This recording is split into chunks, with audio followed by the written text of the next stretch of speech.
د نن دا پروګرام لکه څنګه چې سټیج سیکشن وویل د سادات قبیلې د دوو خاندانو د خونریز بدۍ د خاتمې په خوشحالي کې منعقده کیږي. ملک عبدالقادر او د وروڼه او د فرزندان د دې نن پروګرام په دا خوشحالي کې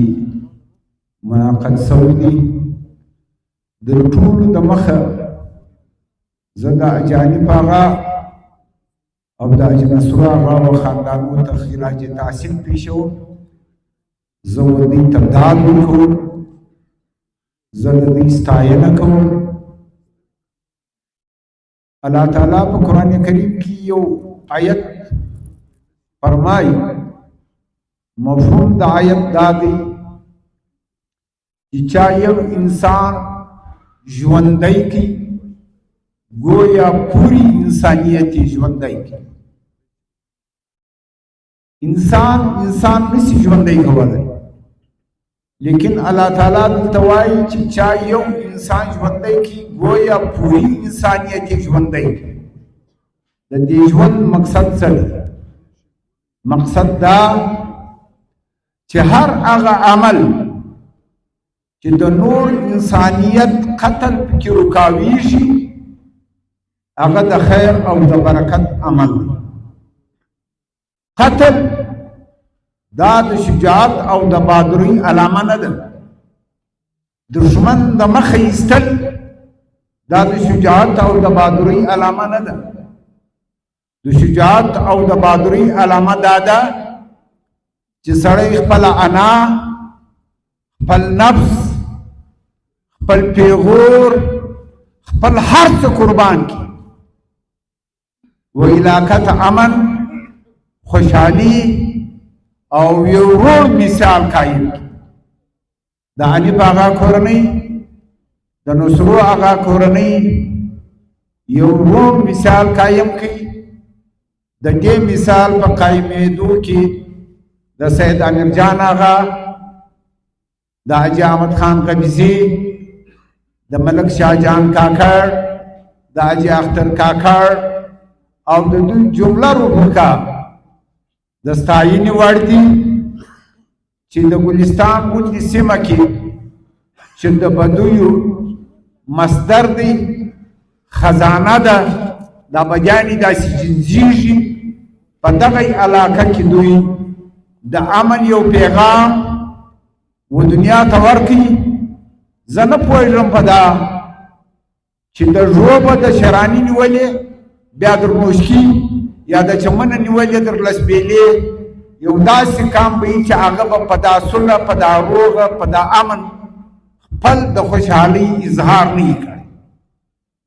خو یوه خبره یاد لرئ، هغه دا په دې محفل کې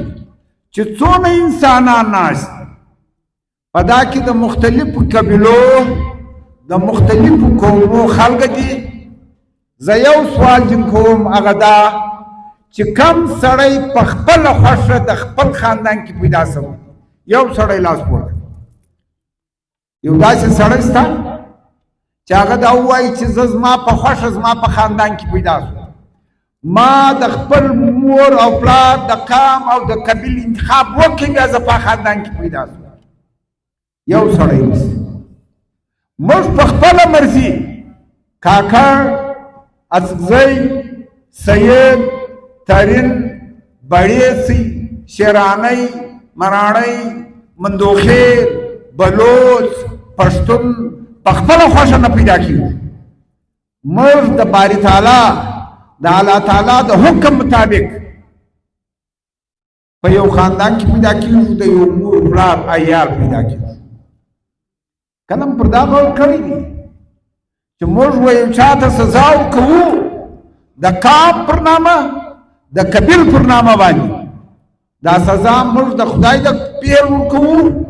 او که د ځان د پیر ورکوو. دا جرم دی. د یو انسان قتل د پوری انسانیت قتل دی. د یو انسان ژوند د پوره انسانیت ژوند دی موږ باید د کام پر نامه باندې وچاته د قتل سزا نه کوو دا جرم دی او بدترین جرم دی د شرک پس چې الله تعالی سره سړی شریک ونیسي در دا پس په کبایرو کې در ټول غټ ګناوې چې دي په هغو کې یو قتل دی د دا سزا ابدن ابدا جهنم موږ په کوم عذاب مبتلا یو او سزا پر چی شو وژنه یې پر چی شوی زموږ مخ پر چی شي په کار دا دی چې پر دا نقطه باندې هر کس هر ذی شعور انسان غور وکړي یوه خبره بله د یو سړي دپاره دا نه ده غټه خبره چې زه د پلان ملک زوی یم زه د پلان سردار زوی یم زه د پلان خان زوی یم زه د پلان قبیلې سره تعلق لرم زه د پلان قوم سره تعلق لرم دا یوه د فخر خبره نه ده ولې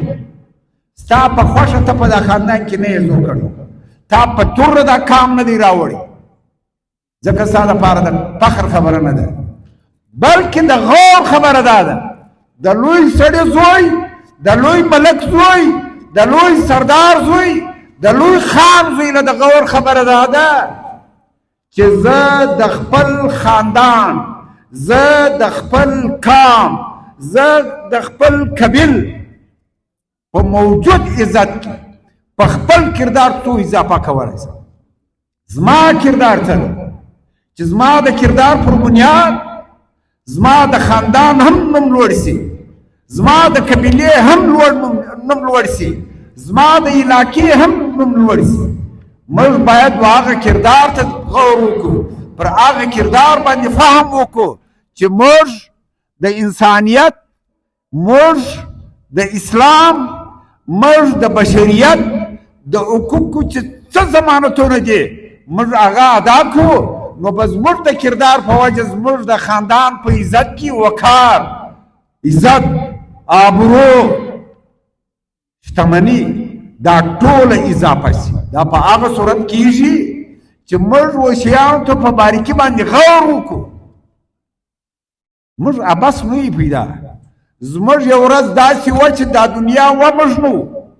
یو ورځ به بیا داسې راځي چې دا دنیا به یې موږ به نه یو د دوو نستۍ په مابین کې هستي راغلې ده په کار دی چې موږ پر دا غور وکړو ډوډۍ را شروع شوه زما یو دوې درې خبرې لا په ذهن کې وې زه خپلې خبرې ختموم زه د دا دواړو خاندانو ته دا د شجاعت ورکوم زه یې صفت کوم زه یې لیکن د دوی سه یوه خبره کوم د ساداتو د دغه دوو خاندانو سه یوه خبره کوم تی اهل رسول یاست تی خپل مړي یو بل ته ځله وبخښل نن تی په سیمه کې هر چا ته ویلی سي چې ما مړي بخښلی دي د رسول صلی الله علیه وسلم لمسی بخښلی دي ستا مړی زما در مړي نه دی معتبر ته به در مړي خامخا تېرېږې په علاقه کې به تاسې نن و هر چا ته خوله صفا ده د سیدانو د دا دوو خاندانو خوله د ګلستان کې چې څه بدی دي و هر کام و قبیل ته یې خوله صفا ده چې زما مړي د شریعت د رویه ستا در مړي معتبره دي چې ما بخښل ته بیا خامخا بخښې چې زامن راولم ته بیا خامخا راولې د سیدانو نن خوله صفا ده په سیمه کې چې هر څه بدی دي د دوی دوه خاندانه په کار دی چې نور د ځان سره سیدان ملګري کې په دا سیمه کې د امن دپاره کردار ادا کړي و آخر دعوانا ان الحمد